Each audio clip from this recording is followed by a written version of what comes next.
Hey, I don't know if you see me. Do you see me? Okay, so today we're going to talk about digitized manuscripts and talking about depictions of Saturn. How can we start about that? Well, let's go easy, right? Let's go easy. Let's dive in easy because there's so much to talk about. So here is a website I just discovered yesterday. That is the website of The Hague. The Hague Medieval Illuminated Manuscripts at the Nationale Bibliotheek van Nederland. Wonderful. So, why I was there? How did I come upon that website? The thing is, I discovered it because I was looking for manuscripts that have the. Is it called the City of God? What is the title in English? Let me check that real quick. Come on. Cité de Dieu. Yeah, so what is the title? How is it called in English exactly? Let me find it out. Yeah, for that kind of thing, yeah, the City of God, basically. Yeah. What did I expect? What did I expect really? But the City of God. So, long story short, why was I there? No, I was not looking for that. I was looking for another manuscript. Yeah. So I was looking for depictions of Saturn, the god, Kronos, the god of time. And I know that he is depicted in a few manuscripts of the Ovid Moralisé, but also in manuscripts of the game of chess, the loving game of chess. Well, le jeu des échecs amoureux moralisés, yeah. So, those are two pieces of literature that in their manuscripts include depictions of Saturn and other pagan gods. So I was looking for that. And I saw that there was manuscripts of the Jeu des échecs amoureux moralisés in The Hague. And I wanted to know, maybe there is a depiction of Saturn over there. So does The Hague have any digitized manuscript? And they have that website that I'm just showing you. And but now it's an interesting website. It works a bit differently than what I'm used to. So let's browse, for example. Advanced search. Yeah, we can do the advanced search. And I know that the shelf mark that I was looking for was this one. And if I search for that shelf mark, no record, nothing. Because the manuscript has not been digitized. That's what I think. So I was a bit in a pickle and I was a bit disappointed. But you can also browse digitized manuscript on that website by themes, if you'd like, subjects. And I was like, ooh, that's interesting. So let's look for pagan gods. Where would he be? Classical mythology and ancient history. Or religion and magic. Okay, so let's go over there. Classical mythology and ancient history. Gods. Classical mythology. Oh, so maybe I can find another manuscript, something I don't know about, with a depiction of Saturn. The great gods of heaven and their train, the great goddess of heaven and their train, lesser divinities of heaven. Okay. Gods of the underworld. So you just have to press here, show images. And boom, basta. You have a few manuscripts here. But it's not a full access to the manuscript. Because, let's look at this one. You see, it doesn't show you everything. It doesn't show you all the folios. It only shows you the folio where you have illumination. So here you have 3, 6, 6, 7, 10. Where are the folios 8, 9, 4, 5? You don't have it. It hasn't been digitized. Let's go back. Images and description. So what am I actually looking at, you know? And so basically what they did in The Hague is that they digitized all the illumination, but not much more. And there was Apollo somewhere in that manuscript. Apollo is not the one I'm looking for, but you do have a ton of other illuminations. And that manuscript, come on. Was made at the very end of the 15th century in Lille and Ninove. That's a place I can almost call home. It's not home. Made for Pierre de Joux et de Pierre de Joux and de Wedergaart, Philip of Cleves, purchased in Henry III, Count of Nassau, by descent to the Princes of Orange-Nassau, the latest stadholders at The Hague, carried off to Paris by the French and restituted to the Koninklijke Bibliotheek. Yeah, so that's the French Revolution over there. That's the French Revolution for you. Basically, they destroyed all the monasteries, but they kept all the artworks. And then they invaded new countries, and they just took it. Why not? And you do have a lot of images in that manuscript. But that's just an example of how this website works. Now, I'm looking for Saturn, not Apollo.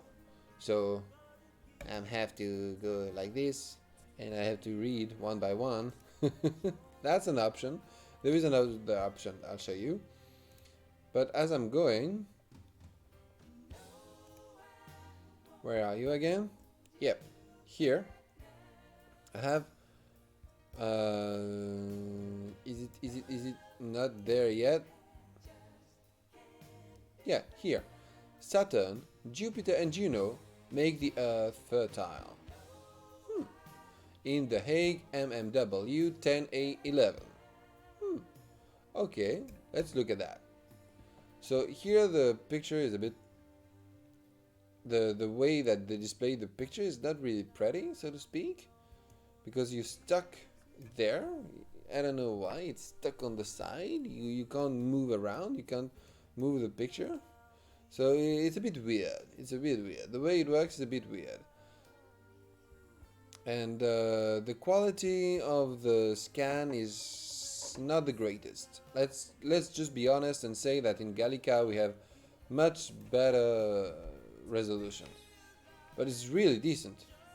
And so here we have Saturn with his little drago eating his own tail and his scythe, and Jupiter raining, and Juno over there with a child, I guess. And the farmer working on the field, plowing the field. But now, what is really interesting is that if we look at the manuscript itself, it is called Augustine, the City of God. What? City of God. This is a text, written by Augustine about God, right? So how come that we have pagan gods in the middle of that manuscript? Well, the thing is, it's a French translation from Latin by Raoul de Presles, and French translation in the 15th, 14th. He lived in the he knew Charles V. Charles V lived in the he was Charles V lawyer, so he lived in the 15th century. No, 14th century. Sorry. He lived in the 14th century, and back then translation it was more like adaptation. You were not translating faithfully one text to render it as best as you could. No, you would translate it, adapt it, make up a few new words. There was no word in French for this. Let's just make a new one. And then you would also add commentary, or add a few other stories here and there. You would pick. Oh yeah, but so I'm translating the City of God. That makes me think of a chapter somewhere I read that hasn't been translated. I take it, I include it, and I add it to the whole, and then I write down my own commentary of the text. And that's basically what Raoul de Prel did. He added a lot of commentaries, and among those commentaries, he explained a few things about the pagan gods, uh, as if the science had progressed since Saint Augustine, because Saint Augustine had written a lot of things, but then you had a long tradition of new acquired knowledge, and Raoul de Prel wanted to share that long tradition too, not only translate Saint Augustine, but translate the commentaries that were that were made of Augustine's work. So yeah, that was very important for him, and he explains why people used to believe in gods and what those pagan gods actually were. What they were just men being deified. It's called ephemerism. It's easier in French to pronounce it. And yeah.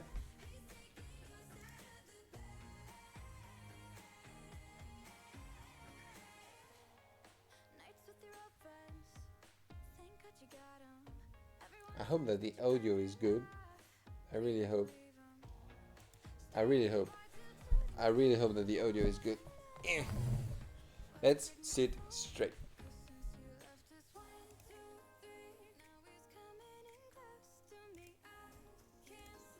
Let's see if anyone is reacting to the fact that I launched this stream. Is anyone following?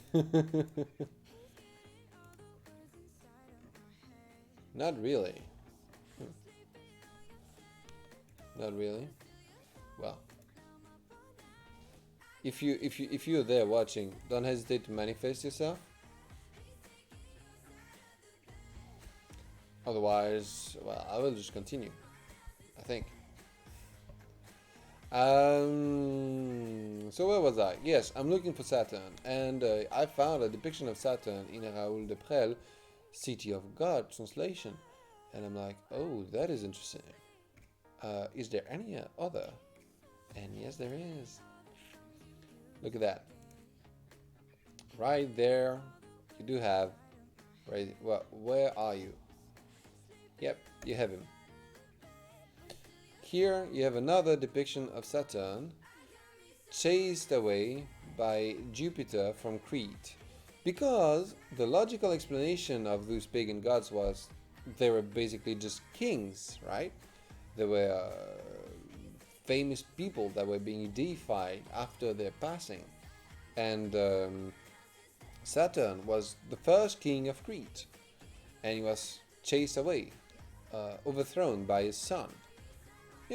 Classical story of what would happen anywhere in the world, right? I mean, in the mind of a medieval scholar, it was only logical. And what I love about this picture in particular, do we see it properly? Yes, it's the white is it's not me, it's the website. It's like that. Is that Saturn looks much younger than his own son. Hey Saturn, why are you younger than Jupiter? What's happening here? Why don't you have a beard? You should have a beard. Well, that's one depiction. Then you have another one over here. Like Juno? Ooh, there must be some confusion here. There must be some ugly confusion. That should be Rhea, I think. Because that's a woman hiding a child, right? And who would hide a child from Saturn but his own wife, Rhea? Why? Because he said, I'm gonna eat my children, and Rhea was like, no, please. And she managed to save one child. That child was Jupiter himself, and the other were all eaten.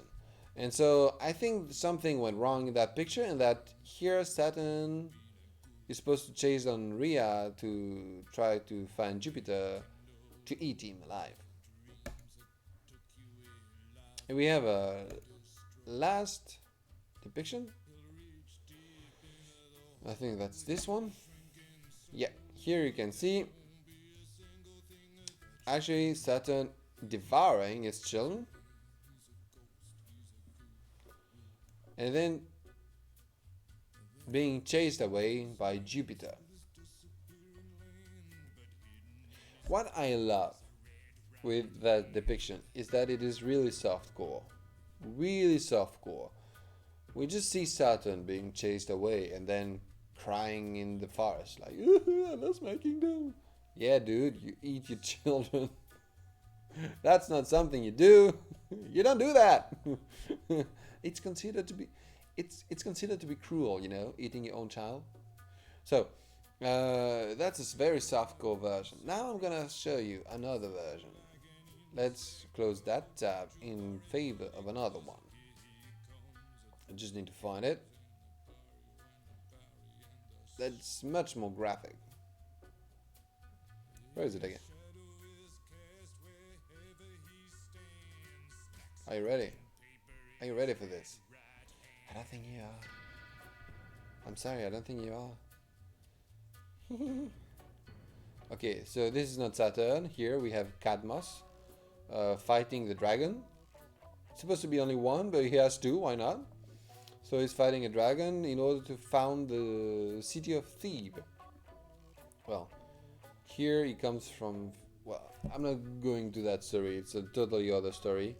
But what is funny is that Cadmus, who's a Phoenician prince back in early antiquity, is here depicted as a knight. I love it. It's always like that. It's basically St. George, fighting the dragon. So.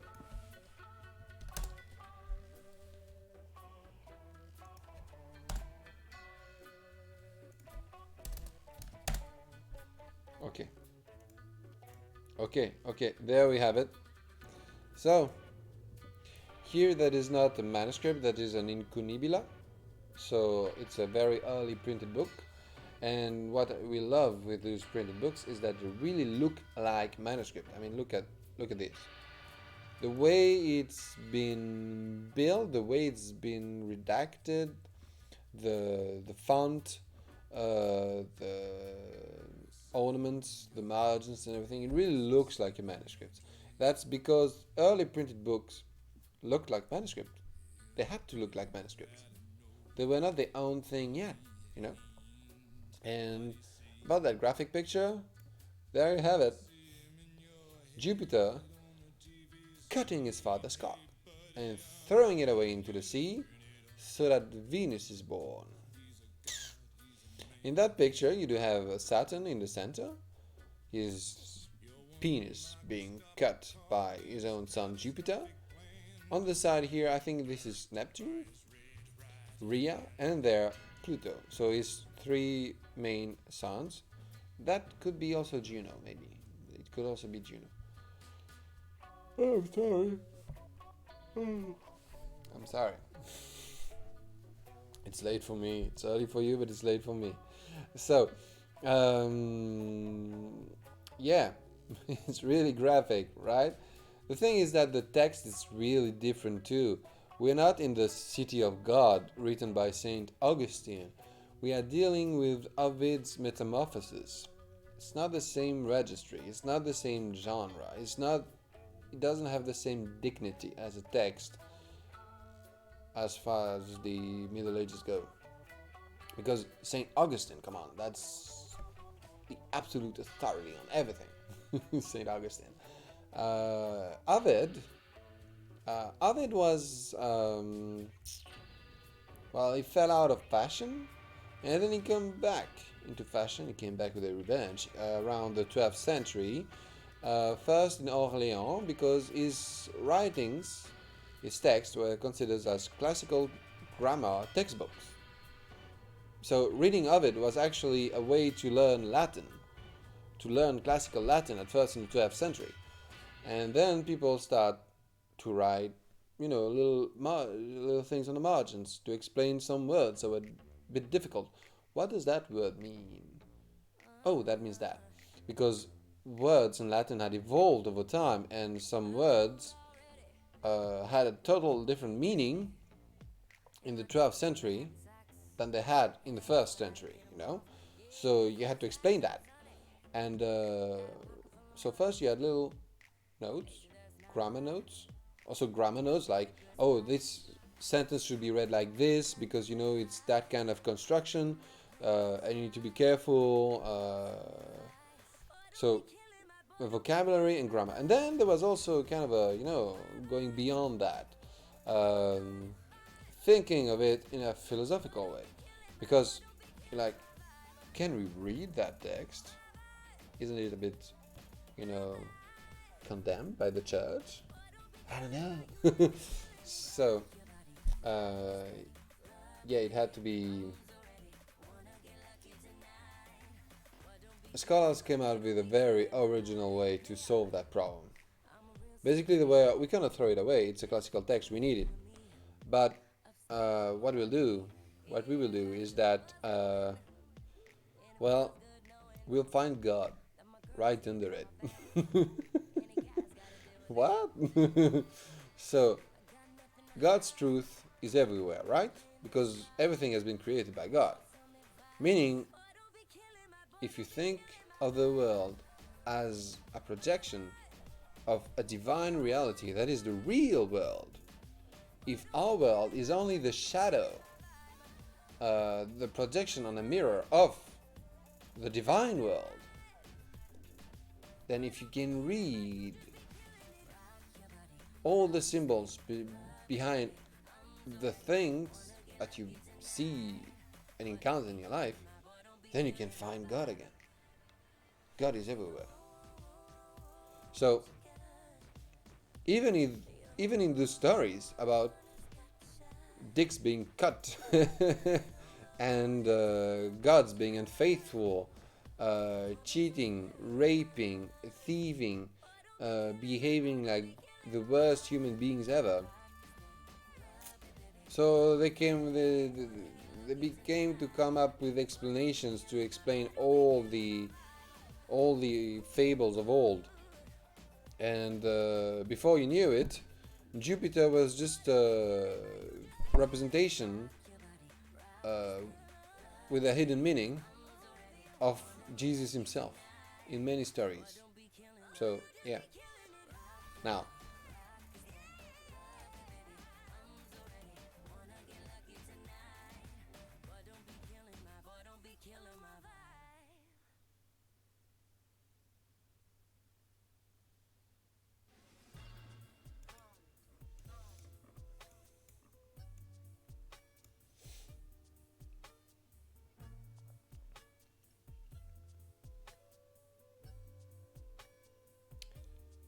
what can I add at the moment?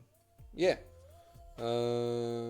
Yeah, so what is very interesting is that we do present Saturn in the city of God, but it's very vanilla, to say the least, compared to what we can see in Ovid, in manuscripts containing a translation, a French translation of Ovid, Metamorphosis. And I think I will stop here because I don't have any viewer at the moment, unless you're here, so manifest yourself. And it's just that, you know, I'm going to do other things for my morning if no one's there. But I think you will be able to enjoy the video nonetheless later on. I'll leave it on my channel and see what's what. It's not done though about Saturn. We have many other depictions of him, most of them being in Ovid's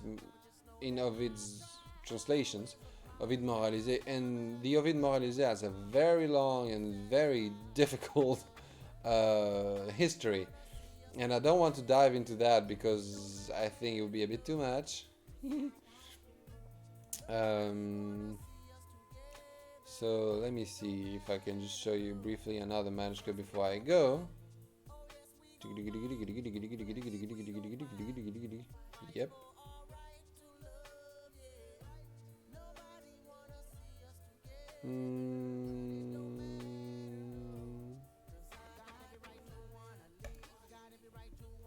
Let's go there. Let's go to the Vatican. Wait, it's not going over there. Why don't you go to the Vatican? Okay. It's not going to the Vatican. Okay. Let's try again from this point here. Okay, there we go. So this is the website of the Vatican. And here we do have another depiction of Saturn. Huh. Yeah, you see, it's here is not being attacked by Jupiter. So he's just eating his children, and you do have Venus over there, but you don't have Jupiter cutting his balls. However, in this very book,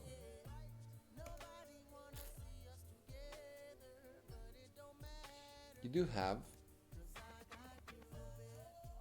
I need to find the title of the. Yeah. Comment Jupiter échappa que Saturnus, son père, ne l'ossit, et comment il lui tordit le royaume de Crète et lui coupa les génitailles. So this translates into how Jupiter escaped from Saturn's, his father, who wanted to kill him, and how Jupiter took over the realm, took over the throne, overthrown his father, and cut his balls off. Yeah, that's basically it.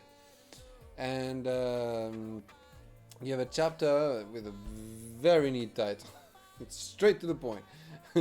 It's not always like that. Sometimes the title is not as clear as what to happen to Saturn. And what is funny is that even though if the text is clear here, the image isn't. But it's clearer in other manuscripts. Let's see if I can have one.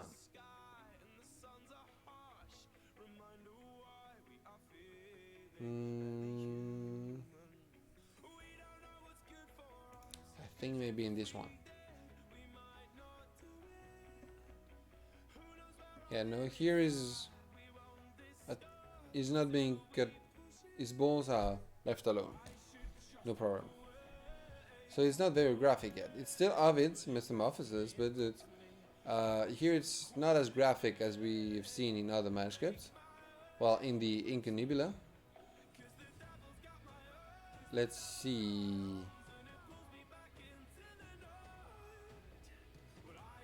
I know that if I go to that one,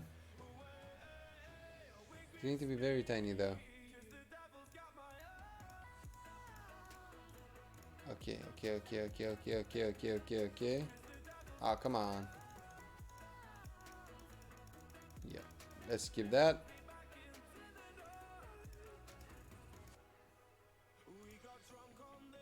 Okay, this. Okay, so I need to find Jupiter, Saturn. Nope. Yeah, here it is. We have to zoom in. So here we have it. Saturn asleep. His son Jupiter with the wings of an angel.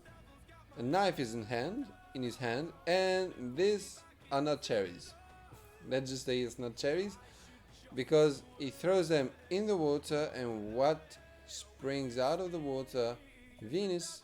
She's a bit ugly, but she's Venus. Yes, the proportions are a bit off. Yeah, the female body was not their forte. Okay, so on that note, we do see a progression actually, because in early manuscripts of Ovid, of the Ovid Moralisé, Saturn is clean. His balls are not showing. We see Venus here. Same thing over here. Venus is there. She's not pretty, but she's there. And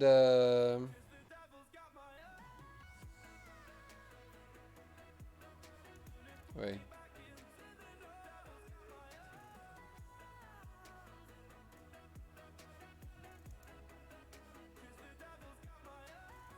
Okay.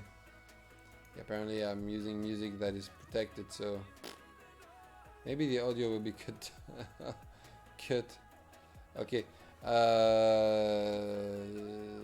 That's Venus right there, and yeah, you see Saturn is left alone, his balls are left alone, but Venus is there, meaning that at some point his genitals were cut away, and Venus being a reminder of that, being part of his depiction, but it's not shown.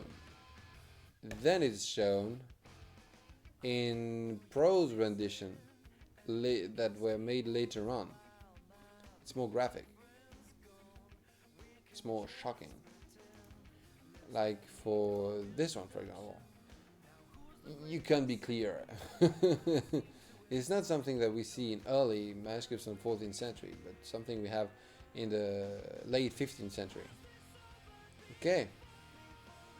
And of course, here in the City of God, it's not even mentioned. There's not even.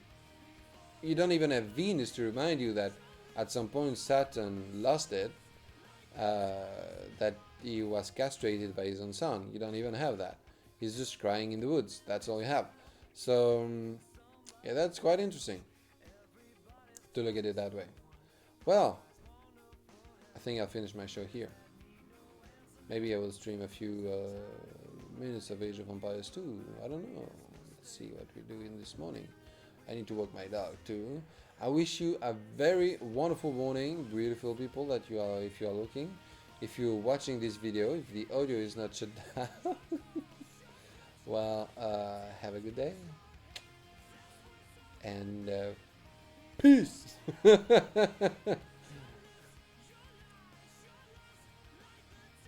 How do I stop that?